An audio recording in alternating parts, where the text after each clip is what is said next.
Então, hoje nós vamos ler do 1 até o 16, mas eu vou focar nos 3 primeiros versículos. Tá? Então, a gente vai ler do 1 ao 16. Por quê?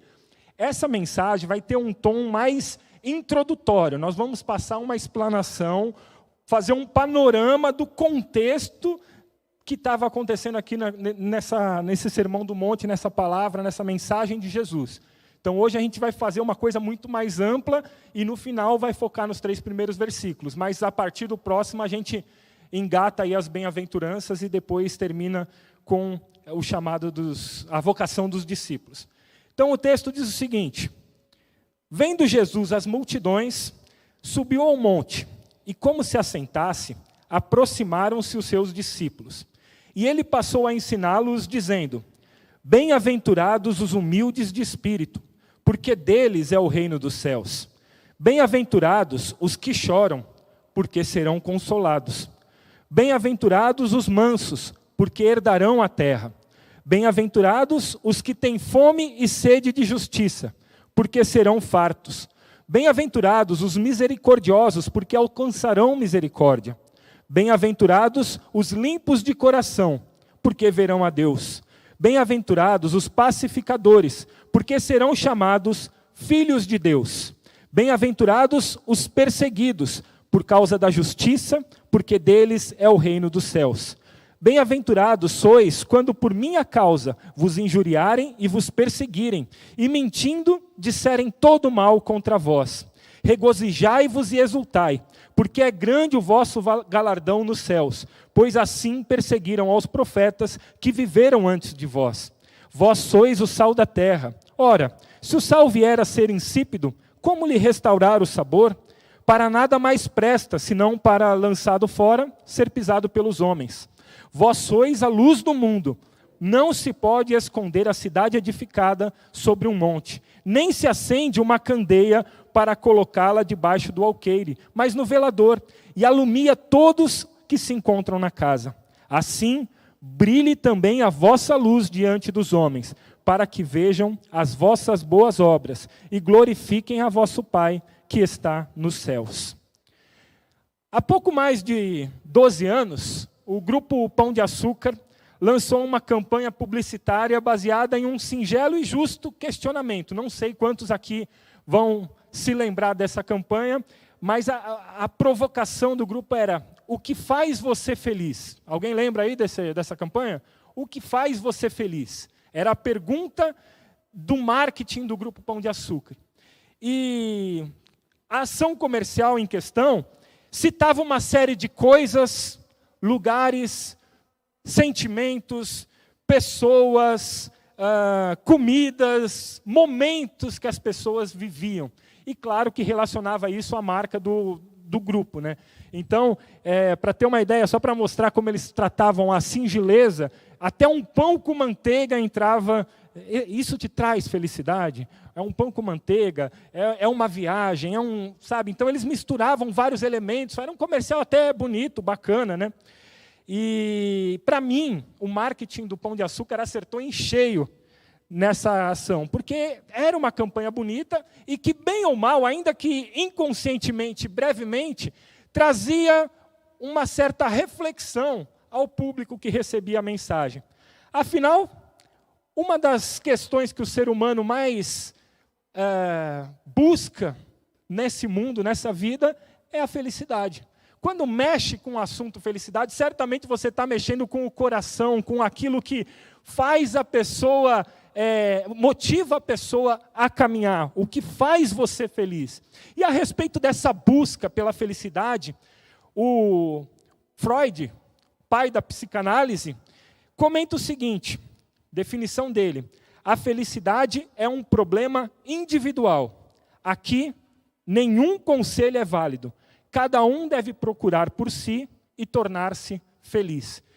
Em outras palavras, o que Freud está dizendo é o seguinte: a felicidade depende de cada um e ninguém pode se meter na felicidade do outro. De certa forma, o que Freud está dizendo é mais ou menos casa com a campanha do Pão de Açúcar. Instantes muito individuais, muito pessoais, que podem ou não trazer felicidades para cada um. Por isso eu até preferi uma definição um pouco mais poética e conceitual do escritor Érico Veríssimo. Olha o que ele diz. Felicidade é a certeza de que a nossa vida não está se passando inutilmente. Então ele já fala assim, a felicidade está ligada a um propósito. Não faz sentido uma vida sem sentido. Então, se você tem um foco, se você tem um propósito e caminha nessa direção, é muito mais fácil você encontrar a felicidade. E quanto mais distante você está desse seu propósito, desse seu foco, dessa sua missão, mais distante você está da sua felicidade. Em outras palavras, o que ele está dizendo é o seguinte, não desperdice a sua vida. Qual é o seu foco? Ele não está discordando que pode ser uma coisa individual, que cada um pode ter a sua raiz, a sua razão de felicidade. O que ele está dizendo é, não desperdice a sua vida. E aí você pode estar perguntando assim, por que toda essa explanação, por que todo esse comentário sobre felicidade? Porque muitas vezes a gente está procurando respostas a respeito da felicidade nesse mundo. Muitas vezes a gente está procurando, segundo o padrão deste mundo, o que deve nos fazer felizes. Mas Jesus, o nosso mestre, o nosso redentor, o nosso salvador, ele já nos entregou uma espécie de um memorando sobre a felicidade, sobre o tema. Logo no começo do Sermão do Monte, a gente se depara com as bem-aventuranças. E o que Cristo apresenta aqui, nessa introdução do Sermão do Monte, nessas bem-aventuranças, é uma realidade completamente subversiva sobre o que é felicidade, quando contrastada com o que é felicidade no padrão desse mundo. A felicidade que Jesus apresenta nada tem a ver com a felicidade que nós estamos acostumados a sonhar, a pensar, a desejar e a buscar. E cá entre nós, a gente acabou de ler por alto as bem-aventuranças, vamos focar hoje só na primeira, mas só de passar os olhos, eu não vou julgar você, mas eu vou dizer por mim, quando eu passo os olhos sem analisar profundamente, eu penso assim, cara, não é esse tipo de felicidade que eu gostaria. Humanamente falando, num primeiro momento, a felicidade que eu busco não é como está, por exemplo, no versículo 4, que diz, felizes os que choram. Eu não quero chorar. Ou então, quando fala, felizes os que são perseguidos. Eu podendo escolher, preferia não passar por uma situação dessas. O que Jesus expõe nesse texto é extremamente indigesto, porque ele está colocando que a felicidade na nossa vida não tem a ver com o ter, não tem a ver com o fazer, mas muito mais com o ser, com a essência de cada um de nós, quem nós somos. E claro que a gente sabe que em Cristo nós temos uma nova identidade. Veja bem, pelo padrão mundano, a felicidade de alguém pode estar num carro novo. E a minha pergunta é, e se esse carro for roubado? Já aconteceu com alguns aqui, quem já teve o carro roubado? Ó, só o pastor, então ele não estava orando. Ah, não, o Joãozinho foi aqui no culto, inclusive, né? Reunião de oração, o Joãozinho orando, estava buscando o Senhor e o carro dele sendo roubado lá fora. Para alguns, a felicidade pode estar no casamento dos sonhos. Mas como dizem aí fora, e se o amor acaba? Para alguns, a felicidade pode estar ligada a outras pessoas. Mas e quando vem o luto? Para outros, a felicidade pode estar no emprego tão desejado. E quando você é chamado no seu trabalho para levar a carteira e dar baixa porque você foi demitido. Para uns, a felicidade pode estar no próprio corpo, pode estar nos prazeres, mas e quando o seu corpo não for mais o mesmo? E quando a idade chegar? E quando você viver baseado em remedinhos? Que felicidade é essa? O que sobrou? Para uns pode estar até numa caixa de bombons, como diz o filme do Forrest Gump. Mas e quando o diabetes disparar? Felicidade no padrão do mundo, se está no intelecto, a memória falha. Ou você vai descobrir cedo ou tarde que por mais que você leia, por mais que você busque, você nunca vai saber o suficiente. Pode estar em líderes, mas e quando esses líderes caem? Resumindo, a felicidade do mundo, de uma hora para outra, pode se tornar em infelicidade. o que está tão seguro, garantindo a tua alegria, em questão de instantes, se torna numa tristeza. É o padrão do ter, é o padrão do fazer. Se não está na essência, não é algo que a gente consegue controlar de acordo com as adversidades, com as circunstâncias. Por isso, a vida do cristão é e precisa ser diferente. Pelo padrão do reino, felizes são aqueles que não têm nada. O Sermão do Monte é desafiador por causa disso. Esse é o maior bloco de pregação de Jesus. Imagina só a importância de você estudar de tempos em tempos o Sermão do Monte. É o maior bloco de pregação de Jesus nas Escrituras. Está nos capítulos 5, 6 e 7 do Evangelho de Mateus. Então você quer saber aquilo que saiu diretamente de Jesus para você? Leia o Sermão do Monte. E você vai descobrir que o Senhor Jesus está te esmagando. Que Ele está destruindo o teu ego. Porque o nosso padrão de vida é completamente diferente, por essência, daquele que nós deveríamos ser. Se não for o Senhor transformando o nosso interior, transformando o nosso caráter, transformando a nossa história, a gente está perdido. John Stott diz que o Sermão do Monte é um manifesto de Jesus aos seus seguidores. E ele próprio diz que o Sermão do Monte é o mais lido, o menos compreendido e o menos praticado de todos os ensinos de Jesus. Em 3 capítulos, Jesus apresenta os fundamentos do reino dos céus. Para nós, então, que somos cidadãos dos céus, um termo que está muito em pauta, até pelo momento político que a gente vive, é constituição. Então, para quem é cidadão dos céus, o Sermão do Monte é uma espécie de constituição. São aquelas coisas que nós devemos ler, entender e seguir, obedecer. Não significa assim, viva dessa forma, que está nesses capítulos, e você se tornará um cristão. Na verdade, é o contrário. Você é um cristão? Viva dessa forma. A lógica é inversa. Você é um cristão?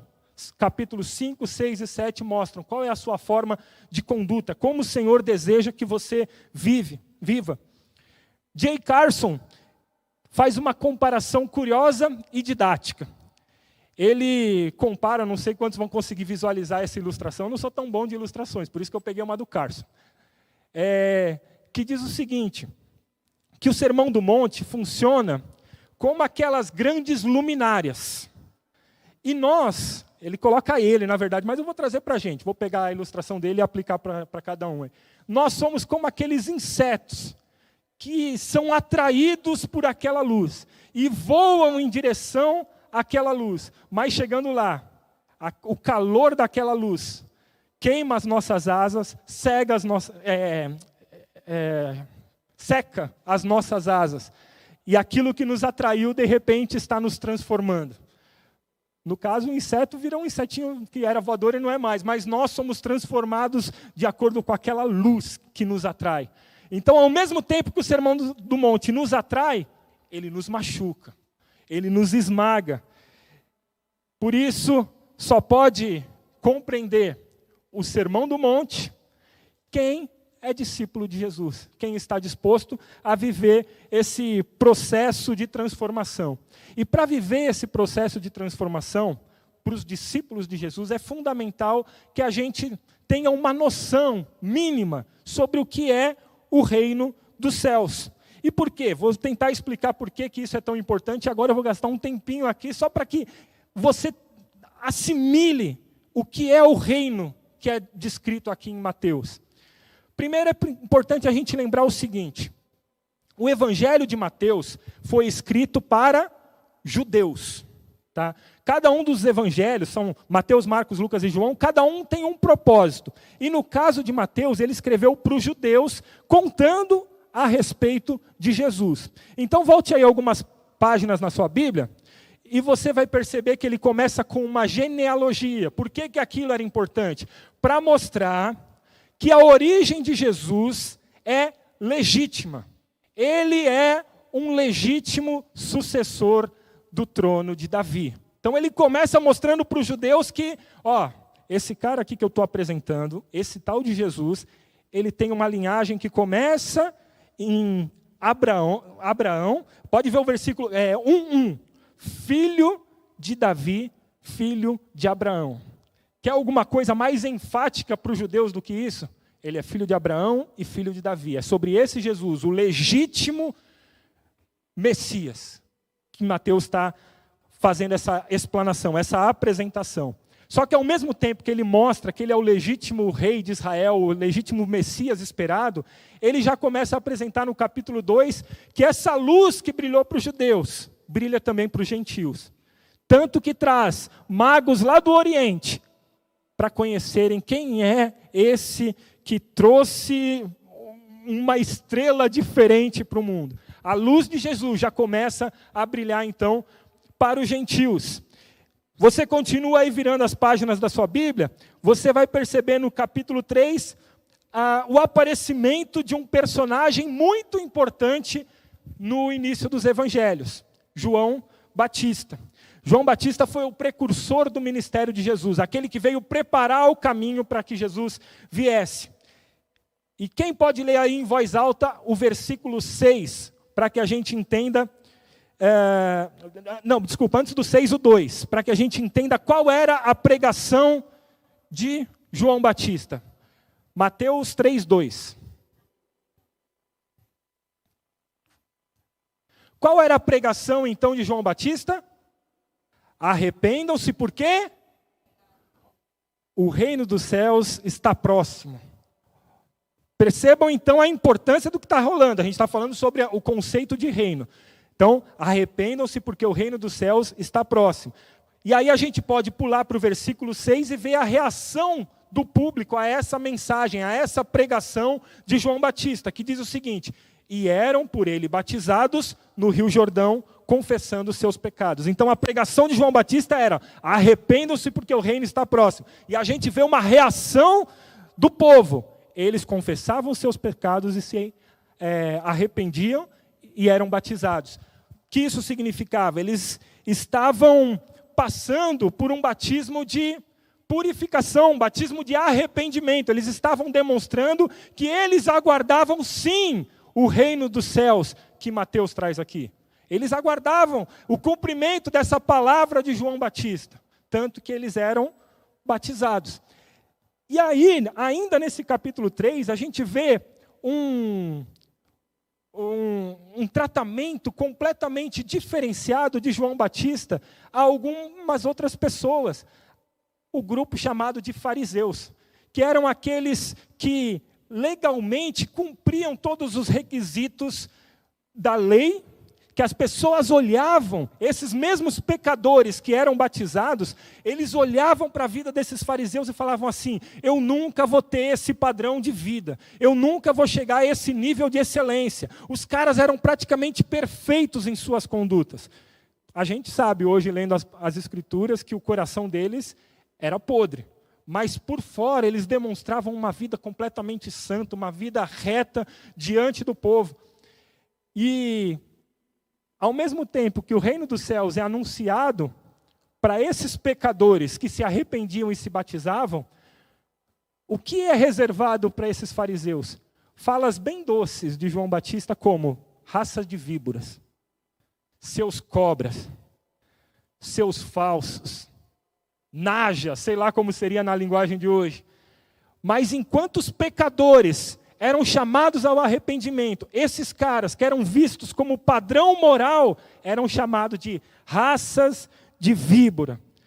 E por que é importante a gente pincelar o farisaísmo? Porque à medida que o Sermão do Monte vai sucedendo, você vai perceber muitas falas de Jesus contestando as ações, as práticas e a vida dos fariseus. Então, entender o farisaísmo é importante para que a gente entenda o Sermão do Monte como um todo. E aí, no meio desses dois grupos, os pecadores que se arrependiam, os fariseus que tinham o coração podre, que Jesus surge na narrativa. Se as multidões aceitavam pela fé a mensagem de João Batista, e inclusive eram batizadas, surge o Messias perfeito, aquele prometido desde o Antigo Testamento, e que as pessoas esperavam, e por isso que elas ainda criam na vinda do reino dos céus. e ele é batizado. Não porque tivesse pecado, não porque estivesse se arrependendo, mas porque ele estava atestando a pregação e o ministério de João Batista e confirmando a obra de Deus através da vida dele que ali se iniciava. A partir dali, a narrativa muda de figura.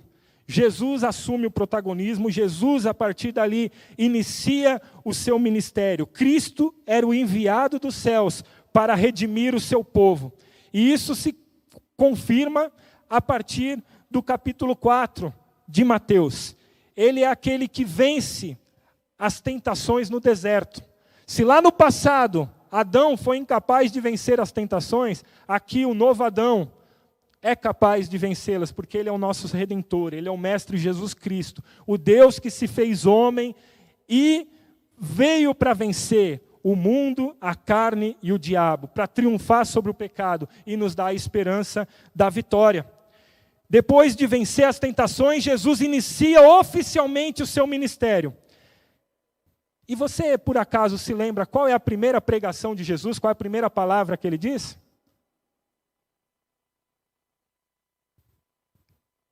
Nota 10 aí para o Pedrão. Pode pular para o capítulo 4, versículo 17. Primeira palavra de Jesus iniciando o seu ministério. Arrependei-vos, porque está próximo o reino dos céus. Você já viu aí o Ctrl+C, Ctrl+V que ele deu, né? Ele assume o bastão da mensagem de João Batista, e a partir daquela mensagem de João Batista, ele inicia o seu ministério. É como aquela corrida de revezamento que a partir dali João Batista entregou, Jesus assumiu e fala assim, eu começo de onde ele parou. Arrependam-se, porque o reino dos céus está próximo. E aos poucos, ele começa aquela tarefa que eu já falei aqui outras vezes e que eu acho mais linda. A tarefa de escolher os mais improváveis para serem os detentores da mensagem de boas novas da salvação. E aí ele começa a escolher, então, nominalmente discípulos. Você pode ver aí na sequência do texto, do capítulo 4, do 18 em diante, que ele começa a chamar os primeiros discípulos. E a partir dali, sai percorrendo cidades, vilarejos, sinagogas, enfim, sai pregando no seu ministério itinerante. E aí eu volto a perguntar, qual era a mensagem que Jesus pregava quando fazia esse ministério itinerante? Vou dar a dica. Versículo 23. Qual era a pregação de Jesus? As boas novas do reino. Então vocês perceberam que a mensagem de João Batista era: arrependam-se, porque o reino dos céus está próximo. A mensagem que Jesus inicia era: arrependam-se, porque o reino dos céus está próximo. E aí o texto continua dizendo que a partir do momento que ele começa a escolher os discípulos, ele sai dizendo assim: existe uma boa notícia. Eu estou anunciando o reino dos céus. O reino dos céus chegou. Jesus inaugura o reino dos céus. Vocês conseguiram entender, então, como o reino é fundamental para você entender o que é o Evangelho? Quando a gente fala de reino, você precisa ter essa noção. Às vezes a gente fala muito de reino e você não compreende o que é o reino. Jesus veio inaugurar um novo tempo. E o capítulo 4 conclui com uma numerosa multidão, ou melhor, multidões seguindo Jesus. O que vocês acham que essa gente queria? Uns talvez fossem meros curiosos, querendo ouvir um pouco mais sobre uma celebridade daquele tempo. Mas existiam aqueles que estavam ávidos, desejosos de saber de verdade como era esse tal de reino dos céus. O que era esse reino? Quais as credenciais para entrar nesse reino? Como é que eu posso fazer parte desse reino que eles estão anunciando? Com certeza tinha gente que precisava, que desejava, que queria ouvir essa resposta. Como eu posso fazer parte desse reino? Dwight Pentecost escreveu o seguinte sobre esse contexto: a multidão conhecia apenas a justiça segundo os fariseus. De acordo com o ensino destes, obedecer à lei e à tradição seria suficiente para que todos os descendentes de Abraão tivessem o direito de entrar no reino do Messias. O que o povo queria saber era se essa justiça dos fariseus era suficiente para a entrada no reino. Em outras palavras, ser judeu, ser descendente de Abraão, é suficiente para entrar no reino? É isso que o pessoal está querendo entender. Por quê? Os fariseus dizem que eu tenho que fazer tudo o que eles fazem, que eu tenho que cumprir toda a lei, que eu tenho que seguir todos os ritos. Isso é suficiente? Hoje a gente tem a revelação plena das Escrituras, mas eu acho muito salutar, muito válido esse tipo de questionamento do povo daquela época. Porque hoje nós vemos, já sabemos o fim da história, já sabemos até o fim da nossa história, mas aquele povo não tinha essa dimensão toda. Por isso, essa curiosidade deles não é difícil da gente entender. Ao longo dos séculos, gerações e gerações tinham ouvido que um rei poderoso governaria a nação. Essa palavra foi reiterada muitas e muitas vezes. No entanto, em diversas ocasiões, essas mensagens do Antigo Testamento vinham acompanhadas de um acréscimo, de um adendo. Este reino não seria disponibilizado para qualquer um.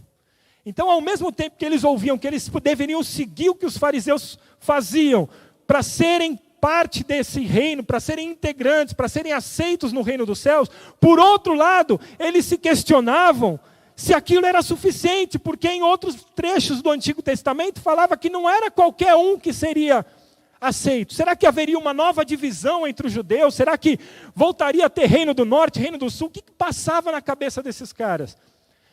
Só para você ter uma noção, eu vou convidar você a voltar aí no Antigo Testamento para ver um desses trechos que mostra que o reino prometido no Antigo Testamento não seria para qualquer um. Abra aí no Salmo 24. Salmo capítulo 24.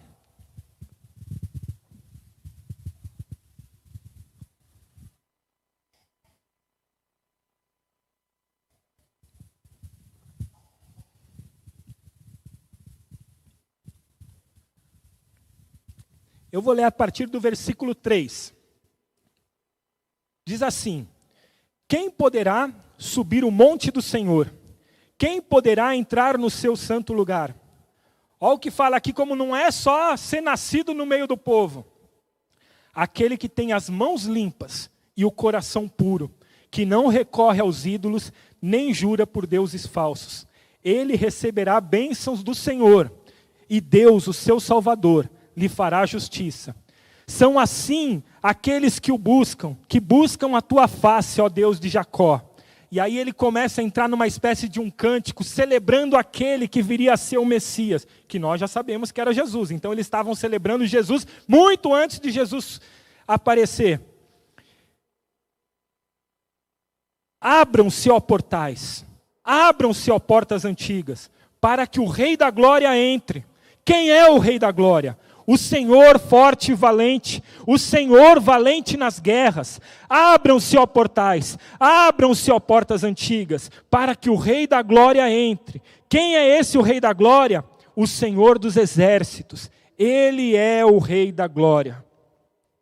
E essa era a expectativa, é um exemplo aí da expectativa que os judeus nos tempos de Jesus, que os remanescentes de Israel, nutriam com relação àquele que seria o Messias, o enviado de Deus. É o Senhor dos exércitos, é o Rei da Glória, aquele que as portas devem se abrir, tamanho poderio do seu exército, para que ele entre em meio à sua glória. Mas esse reino, tão grande, tão poderoso, disponível àqueles que servissem a esse grande rei, estaria disponível para aqueles que têm mãos limpas e coração puro, que não recorrem aos ídolos e nem juram por deuses falsos. Entende um pouco da confusão que estava na cabeça daqueles judeus? Outros textos do Velho Testamento confirmam esse viés. O capítulo 13 de Zacarias, por exemplo, revela que a confissão e a purificação de pecados são requisitos para o reino do Messias. Ezequiel 36, 26 a 27 diz que em Ezequiel 36, 26, 27, nós lemos que a promessa de que os filhos de Israel ganhariam um coração e um espírito novo, e que por meio do Espírito de Deus seria possível obedecer à lei. Como eu falei, nós conseguimos entender hoje que por meio do Espírito de Deus nós podemos obedecer à vontade de Deus. Para eles ainda não estava muito claro, tinha uma neblina, uma cortina de fumaça que os impedia de ver plenamente o que a palavra estava dizendo. Nós podemos hoje ler o Novo Testamento e compreender a vida de Jesus como o Messias esperado. Sabemos que nele nós somos chamados ao arrependimento, ao novo nascimento, à nova vida. E sabemos também que em Cristo, na morte e na ressurreição deles, o reino foi estabelecido. O reino dos céus está entre nós. E nós compreendemos ainda que um dia ele voltará para buscar o seu povo. Um povo formado pelos seus discípulos, por aqueles que ouvem as palavras do Mestre e a obedecem. Dessa forma, J. Carson destaca que a ideia de reino não é geográfica. Quando a Bíblia fala de reino de Deus ou reino dos céus, não é um reino geográfico, um reino que tem limites, que tem fronteiras. É um reino dinâmico, não depende de espaço físico. A ideia de reino é estar sob o domínio, sob a soberania de alguém. O Jadson falou agora há pouco aqui, não importa o que aconteça semana que vem, nós temos um rei, nós temos um governante, e não é relativizando a situação que acontece aí fora, mas é uma mensagem de esperança. Não perca a paz por isso, porque em Cristo você tem paz, e Ele é que governa as nossas vidas. O reino que Jesus, que está inserido aqui nesse contexto do Sermão do Monte, é importante a gente entender que não é o reino universal de Deus. Porque quando a gente fala no reino universal, a gente está falando o seguinte, que a natureza, os astros, todo o universo está debaixo do domínio de Deus. Isso é verdade, está tudo debaixo do reino de Deus. Mas eu dei um exemplo de manhã que disseram que ficou muito ruim. Eu vou tentar mudar à tarde. Se ficar muito ruim, eu desisto de dar esse exemplo. Tá? Imagina um ovo frito. Bom? A clara seria o reino universal de Deus. Tudo está sob o domínio de Deus. Mas quando a gente está falando aqui de reino de Deus, reino dos céus, a gente está falando da gema. Melhorou? Quem estava de manhã ficou mais fácil? Não ficou, né? De manhã foi um abacate com o caroço, agora eu tentei. Mas é mais ou menos isso, tudo está sob o domínio de Deus, mas o que Jesus está falando aqui é do maninho, olha ali a gema no meio da igreja. Agora ficou claro, né?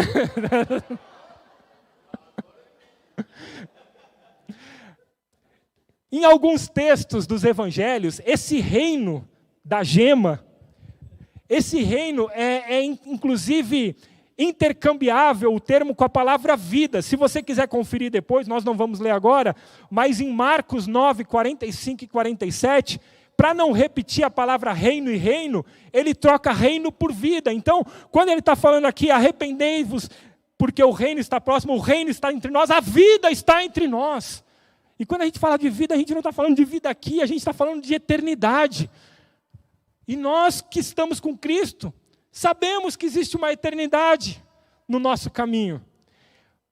O segundo aspecto que temos aqui é que o reino dos céus, ou o reino de Deus, inclusive isso aqui é um adendo que vale a pena fazer, Mateus ele vai usar sempre a expressão reino dos céus, que significa a mesma coisa do que reino de Deus. Por quê? Mateus está escrevendo para judeus. E quando ele escreve para judeus, há uma tentativa de evitar o uso da palavra Deus. Certo? Lembra de toda a história de Israel, né?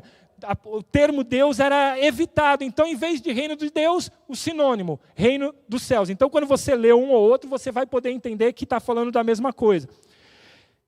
E o que Mateus traz aqui é que o reino dos céus, ele foi inaugurado em Jesus Cristo, começou em Jesus Cristo, mas ele ainda não está consolidado. O reino dos céus vai ser consolidado na volta de Jesus, mas ele já está valendo para quem encontra Jesus. E isso é um grande desafio para cada um de nós. Sabe por quê? Nós estamos vivendo num mundo podre. Nós estamos vivendo ainda num mundo caído. Mas o que Jesus espera dos seus discípulos é que nós vivamos como cidadãos dos céus, ainda que nesse mundo caído, ainda que nesse mundo perdido. O que Jesus espera de você, discípulo dele, é que você viva no padrão do reino dos céus. Então não adianta falar assim, o dia na glória eu vou ser maravilhoso. Comece a ser maravilhoso aqui. Ainda que você vai cair, que você vai tropeçar, comece a andar segundo o padrão de Deus aqui. É aqui que você tem que fazer. Por isso que o texto das bem-aventuranças já emenda com sejam sal e sejam luz. É aqui que a sua luz precisa brilhar. A definição de Berkhof para reino dos céus é a seguinte: é o governo de Deus estabelecido no coração dos pecadores mediante a ação do Espírito Santo. Você quer entender então o que é o reino dos céus? É o governo de Deus no coração de pecadores. Temos pecadores aqui? Então temos o reino manifestado. Mas desde que isso aconteça, mediante a ação do Espírito Santo. Então o reino dos céus não pode ser detido diante de qualquer dificuldade, de qualquer circunstância que esse mundo possa trazer. Porque ninguém pode tirar o que está dentro de nós. O reino dos céus está aqui. E isso sim me leva a agir. Então você não pode ser aquele que espalha uma mensagem que você não tem aqui dentro, não traz transformação para você. E essa é a grande importância do Sermão do Monte.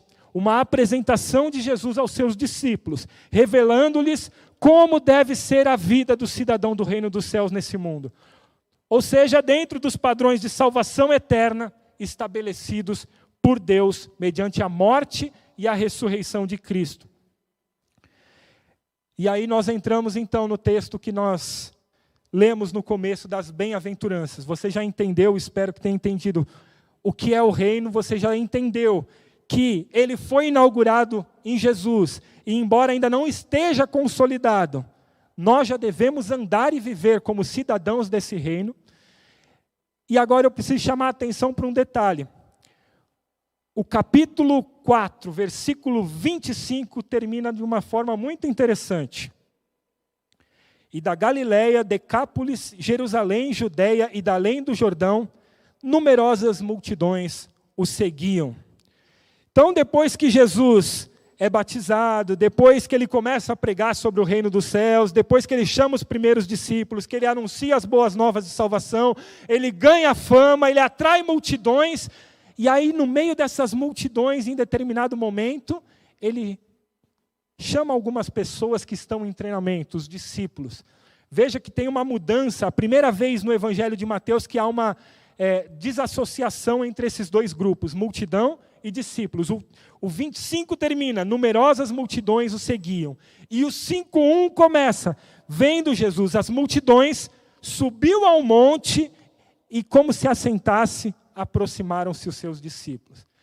Eu acho linda essa diferenciação, porque Jesus não despreza a multidão, mas quem conhece a vontade de Deus são os seus discípulos.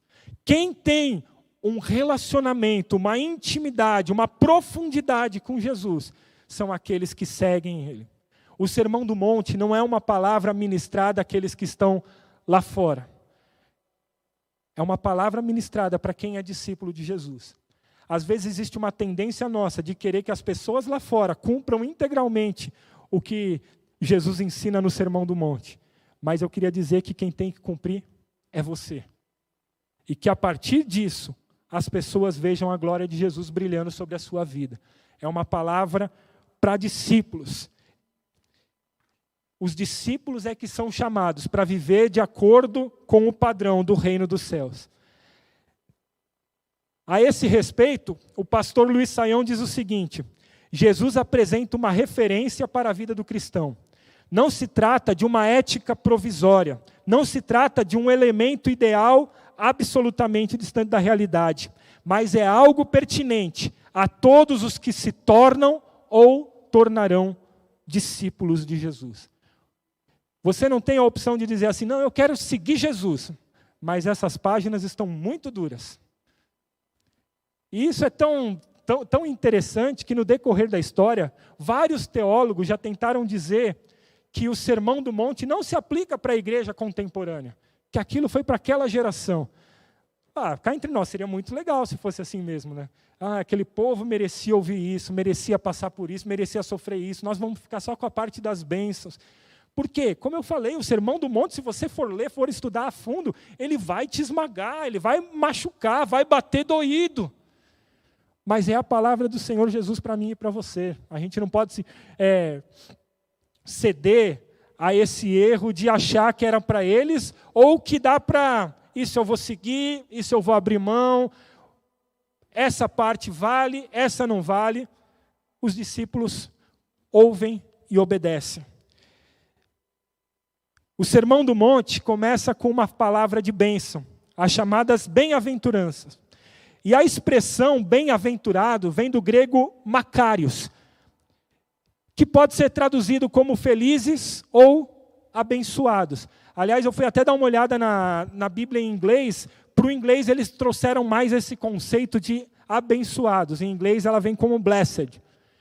Em português, a gente traduziu a maior parte do tempo como bem-aventurados. Algumas das Bíblias, tem gente que está com Bíblia felizes aí hoje. Algumas Bíblias estão como felizes, né? Só que assim, o que acontece que a gente precisa ficar muito claro na nossa mente? Provavelmente, Jesus estava pregando em aramaico. Ele estava remetendo a um vocábulo muito comum na língua hebraica. Presta atenção na salada de frutas. Por exemplo, você lembra o que diz aquele Salmo 1:1? Bem-aventurados os que não andam segundo os conselhos. A ideia do Macários é exatamente remeter a esse bem-aventurados, aqueles felizes que o Salmo fala. Então, uma origem conceitual em hebraico, uma pregação em aramaico, uma escrita em grego, traduzida para o latim, que veio para o português. O que isso significa? Que a gente entende o que está dizendo, mas que esse termo especificamente perdeu um pouco do impacto. Quando você for ler o bem-aventurados, o que você precisa ter em mente? Que essa expressão é uma expressão exclamativa. O que isso significa? Quando você estiver lendo, você fala assim: como são felizes os pobres.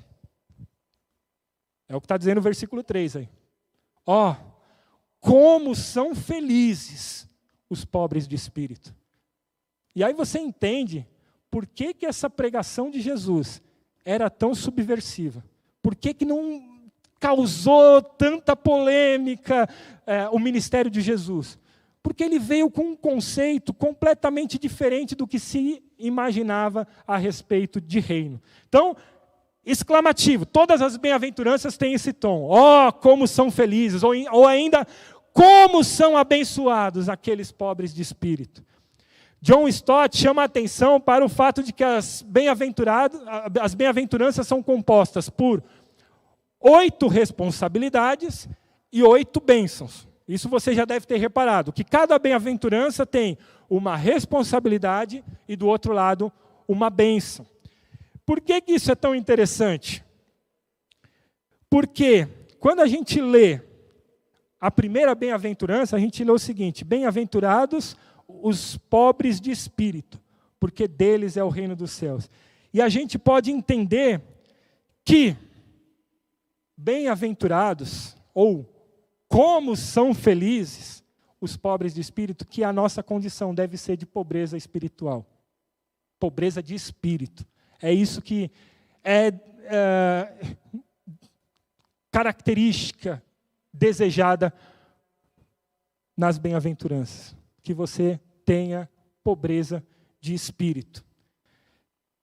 Quando perguntado sobre esse assunto, por que o Sermão do Monte começa com as bem-aventuranças, Russell Shedd diz o seguinte: eu tenho uma sugestão. As bem-aventuranças fazem parte da modificação do caráter de qualquer pessoa que queira servir a Deus numa sociedade corrupta, que vive na escuridão da incredulidade e que está caminhando para o inferno. E que muitas vezes nem crê no inferno. Neste texto, esses discípulos são convidados a sentir a profunda alegria de um treinamento de Deus, para que nós possamos ser instrumento de glorificação. No mundo caído, você foi chamado para brilhar. E a primeira coisa que você pode dizer é, que feliz é você por ter esse privilégio. Mas para isso, você precisa entender que feliz é quem reconhece a sua miséria. Isso não combina muito com o que a gente ouve hoje em dia. Num mundo tão acostumado à era dos coaches, num mundo tão acostumado a pregações ligadas à prosperidade, num mundo onde incentivam tanto cada um de nós a buscar respostas a partir do nosso interior, nós somos desafiados a sermos felizes, reconhecendo a nossa miséria. Como são felizes os pobres de espírito. E todo o esforço dos fariseus?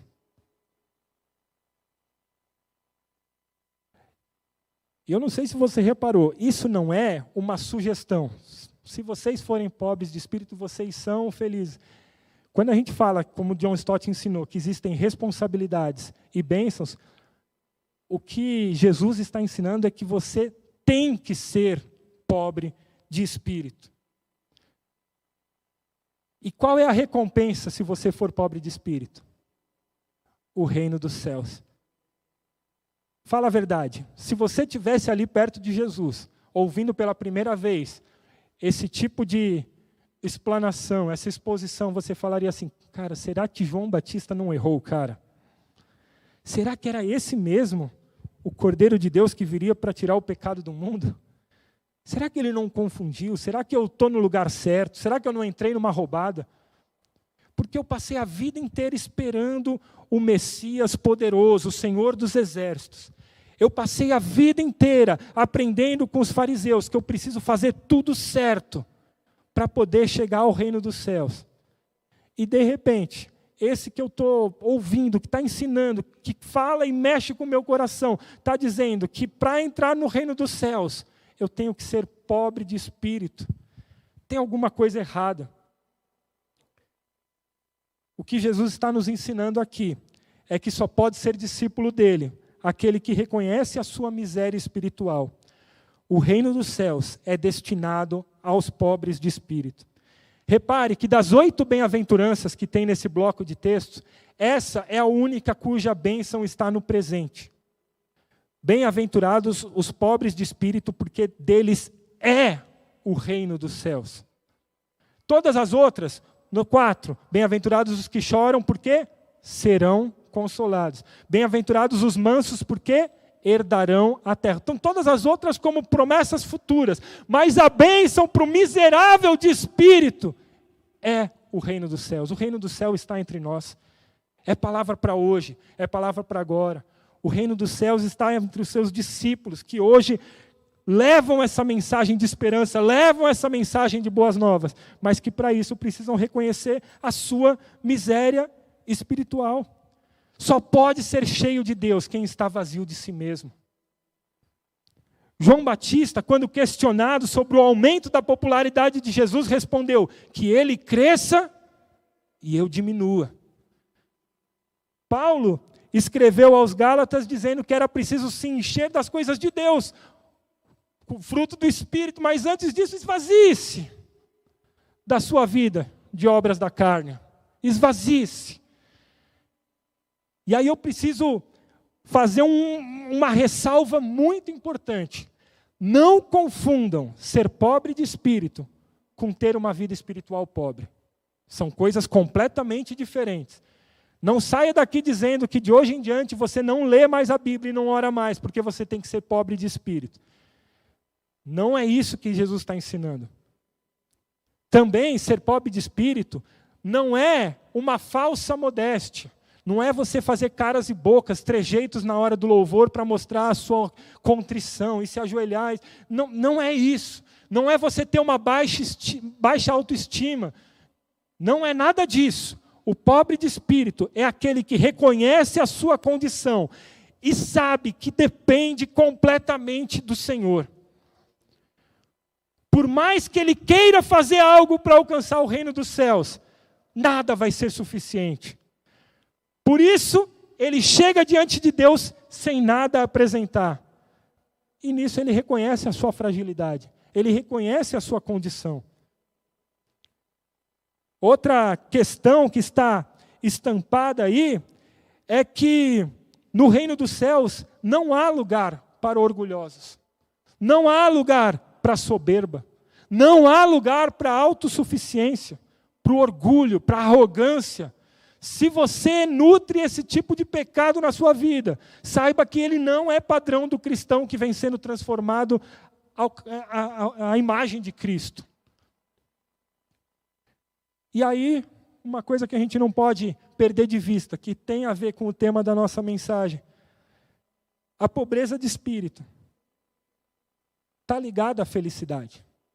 Quando você entende que você nada tem, nada pode fazer para se garantir no reino dos céus, você só pode se lançar aos pés de Jesus. E eu lembro sempre daquela experiência de Pedro na pesca maravilhosa. Quando ele vê aqueles milhares de peixes sendo puxados para cima do barco, ele corre em direção a Jesus, se lança de joelhos diante dele e fala assim: Senhor, afasta-te de mim, porque eu sou pecador. Pensa bem, uma pessoa que quer distância da outra, vai correr para trás. Ela não vai correr ao encontro e se jogar no chão, se prostrar, se curvar, se dobrar, se ajoelhar, e muito menos vai dizer assim: afasta-te de mim, porque eu sou pecador. Ser pobre de espírito é ter esse reconhecimento, é ter essa dimensão de que, por mais que não combine um pecador, um miserável como você, diante de um Deus santo, você não tem outra alternativa a não ser se curvar diante dele e clamar pela misericórdia desse Deus. Por isso, o discípulo precisa ser pobre de espírito. O apóstolo Paulo, em determinado momento, se qualifica como o pior dos pecadores. Pobreza de espírito. Para alguns pode parecer mera arrogância. Paulo se achando isso. Em outro trecho ele fala assim: miserável homem que sou. Como eu sou miserável, porque o bem que eu quero fazer eu não consigo. Eu caio sempre na mesma coisa, sempre nos mesmos erros. Como eu sou miserável. Pobreza de espírito. Será que as nossas orações têm sido assim? Será que a nossa consciência tem sido de que precisamos estar prostrados aos pés desse Jesus, clamando misericórdia da vida dele, pela nossa vida, porque não somos capazes, e ele ainda assim nos aceita, nos redime, nos levanta, nos transforma. Ele é que nos transportou do reino das trevas para o reino da sua maravilhosa luz. Por isso, ser pobre de espírito é reconhecer e confessar pecados, é arrepender-se, pois o reino dos céus está entre nós. Martin Lloyd Jones, ele bate doído quando fala nesse sentido, porque ele diz assim: não estamos aqui considerando um homem face a face com outro, mas estamos considerando homens frente a frente com Deus. O que ele está dizendo? Se você se coloca diante de Deus achando que tem algo a oferecer, coitado de você. Se você entra face a face com Deus, entendendo que as suas obras são boas o suficiente para Ele te amar mais ou te amar menos, coitado de você. Nós estamos falando, não é de uma relação homem com homem, nós estamos falando de uma relação homem com Deus. Quando entramos diante dEle, como somos pequenos, como somos pobres, como somos miseráveis. Tenha misericórdia de nós, ó Senhor. Charles Spurgeon, parafraseando Jesus, lembra que a porta do reino é estreita. Não há espaço para gente grande. Se você é cheio de orgulho, cheio de soberba, cheio de vaidade, não tem espaço para você no reino dos céus. Mas se você é pobre e miserável, tem. Como não dizer que esse Jesus trouxe uma visão completamente diferente do que eles esperavam de reino, do que nós entendemos como felicidade? Porque ele diz, felizes os pobres de espírito. Hernandes Dias Lopes diz que as bem-aventuranças são como uma escada, em que a pobreza de espírito é o primeiro degrau. E aí ele coloca uma reflexão muito interessante. Imagina então essas 8 bem-aventuranças como uma escada. O primeiro degrau, pobres de espírito. Aí ele coloca assim, se Jesus começasse com pureza de coração, não haveria esperança para nós. Se o primeiro degrau para você subir e ser feliz fosse a pureza do seu coração, aí sim, coitado de cada um de nós. Mas graças a Deus que pela sua misericórdia, o primeiro degrau dessa escada é, somos miseráveis. Ainda que seja indigesto dizer isso, ainda que isso possa ser doído para alguns, ainda que você possa falar assim, nossa, mas isso não condiz com a minha vida de batalhador. Curve-se diante de Deus. Quebre o seu orgulho diante do Senhor. Quão miseráveis somos diante deles, e graças a Deus por isso. O primeiro nível para a felicidade consiste em reconhecer quão pobre de espírito você é. Pode ser difícil, realmente, a gente tem a tendência de relativizar os nossos erros, né? Quando o Luciano erra, eu digo, pecador, sem vergonha, eu já sabia que não valia nada. Quando sou eu que erro, eu tenho uma dificuldade. Eu sou tão frágil, sou tão fraco. Você não conhece a minha história, não sabe como é difícil. E a verdade é, tanto faz. Somos todos pobres e miseráveis que precisamos nos prostrar e nos curvar diante de um Deus santo. E quando fazemos isso, nós entendemos que somos cidadãos do reino dos céus. Nós entendemos que a busca do discípulo ao Senhor não é opcional. Nós somos atraídos, porque como pagar a nossa dívida? Se não fosse Jesus, a nossa dívida seria impagável. Mas nós que somos miseráveis, somos totalmente dependentes daquele que veio ao mundo, se fez homem, morreu no nosso lugar, pagou a nossa dívida, ressuscitou, venceu a morte, deixou conosco o seu Espírito, e um dia vai voltar para levar os seus discípulos. E aí o seu reino estará plenamente estabelecido. É vida na graça. Chamar o pessoal da música aqui para a gente caminhar para o fim. E enquanto eles chegam, eu queria ler novamente Mateus 5:3, esse versículo que nós focamos tanto, mas na versão da Bíblia Mensagem, que é uma paráfrase, é uma Bíblia que tem um pouco de interpretação. Mas eu achei sensacional essa versão da Mensagem, porque ela traz o conceito exatamente de tudo isso que a gente está falando. Mateus 5:3, na versão da Mensagem, diz o seguinte: abençoados são vocês, que nada mais têm para oferecer, quando vocês saem de cena, a mais de Deus e do seu governo. Vou reler. Abençoados são vocês, que nada mais têm para oferecer, quando vocês saem de cena, a mais de Deus e do seu governo. O mundo continua buscando felicidade. O mundo continua entendendo que cada um precisa buscar a sua felicidade. Mas nós, que temos o Espírito Santo de Deus, sabemos que a felicidade plena está em reconhecer que, por mais que você busque, a felicidade que existe nesse mundo é passageira. Mas existe felicidade eterna. Felizes aqueles que reconhecem diante do Senhor Jesus o quanto são miseráveis e o quanto dependem dEle. A estes, o reino dos céus chegou. Fique de pé.